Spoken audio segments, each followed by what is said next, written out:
Hello， 大家好，我係 Young Living 嘅 Product Trainer Eric。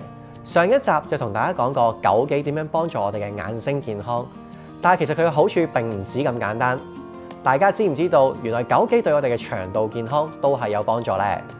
枸杞嘅營養成分係非常豐富，除咗上集提過嘅玉米黃素同葉黃素之外，佢入面仲有另外一個植物物質，佢個名叫做多糖。呢個名大家聽起上嚟可能比較陌生，但其實你日常接觸到嘅食物，例如靈芝、燕麥、莓類入面都有多糖呢個成分。枸杞入邊有一個獨特嘅多糖，叫做枸杞多糖，簡稱 LBP， 係枸杞嘅專有成分之一。咁枸杞多糖 LBP 同我哋嘅腸道健康又有咩關係呢？解答呢個問題之前，我哋先了解咗腸道嘅角色。除咗消化之外，腸道仲守護住我哋嘅身體。試想像我哋嘅身體好似一間屋，腸道就好似守護我哋身體後院嘅一道閘。健康嘅腸道可以阻擋外界有害物質嘅入侵，但係如果道閘爛咗，我哋又唔修補，外面有害嘅物質就會慢慢滲入嚟，令我哋身體呢一間屋變得污糟。呢道閘係由緊密排列嘅腸道細胞組成。健康嘅腸道細胞係脹卜卜、緊密排列，形成一道天然嘅屏障，阻擋外界有害嘅物質入侵。相反，唔健康嘅腸道細胞之間會有罅隙，令外界有害嘅物質有機可乘。大家都知道，我哋嘅腸道平時裝住消化咗嘅食物。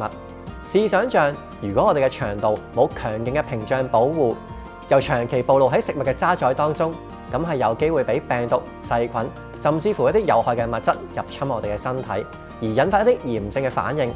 更嚴重嘅係可能會導致腸漏症。咁究竟枸杞多糖係點樣幫助我哋腸道健康呢？我哋嘅腸道細胞需要一種叫做短鏈脂肪酸嘅物質作為營養，先至可以變得健康。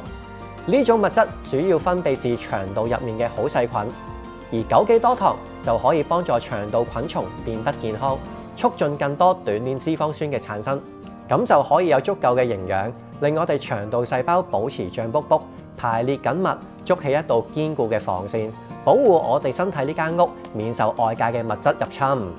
聽完咁有趣嘅內容，記得分享呢條片俾你身邊嘅朋友啦。